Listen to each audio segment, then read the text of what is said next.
বৈষম্য বিরোধী ছাত্র আন্দোলনের সময় নিহতদের নাম উল্লেখ করে সাবেক আইসিটি প্রতিমন্ত্রী জুনায়েদ আহমেদ পলক ছাড়াও নতুন করে বেশ কয়েকজনকে আসামি করে বিভিন্ন থানায় মামলায় গ্রেফতার দেখানো হয়েছে। সকালে পুলিশের পক্ষ থেকে তাদের বিরুদ্ধে গ্রেফতার দেখানোর আবেদন জানানো হলে আদালত এ আদেশ দেয়। জুনায়েদ আহমেদ পলককে নিউ মার্কেট থানায় করা মামলায় গ্রেফতার দেখিয়েছেন আদালত। সাবেক মেজর জেনারেল জিয়াউর আহসান ও সাবেক এমপি মোহাম্মদ সাদিক খানকে মোহাম্মদপুর থানার মামলায় গ্রেফতার দেখানো হয়েছে। এছাড়াও সালমান এফ রহমান ও সাবেক আইজিপি চৌধুরী আব্দুল্লাহ আল মামুন, হাসানুল হক ইনু, রাশেদ খান মেনন ও আনিসুল হককে যাত্রাবাড়ি থানার মামলায় গ্রেফতার দেখানো হয়েছে।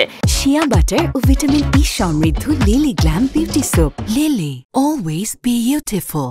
এদিকে পল্টন থানার মামলায় কামরুল আশরাফ খান পল্টনের 3 দিনের রিমান্ড মঞ্জুর করেছে আদালত। বিভিন্ন থানায় হত্যা মামলাদেরকে গ্রেপ্তার দেখানো হয়।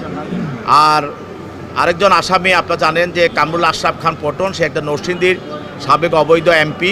সে হাজার টন সার অবৈধভাবে সে পাচার করেছে এবং কৃষকরা সেই সারগুলি পায় নাই। তার বিরুদ্ধে 3 দিনের রিমান্ড মঞ্জুর করে তদন্তকারী কর্মকর্তার হেফাজতে তাকে জিজ্ঞাসাবাদ করার জন্য প্রদান করেন।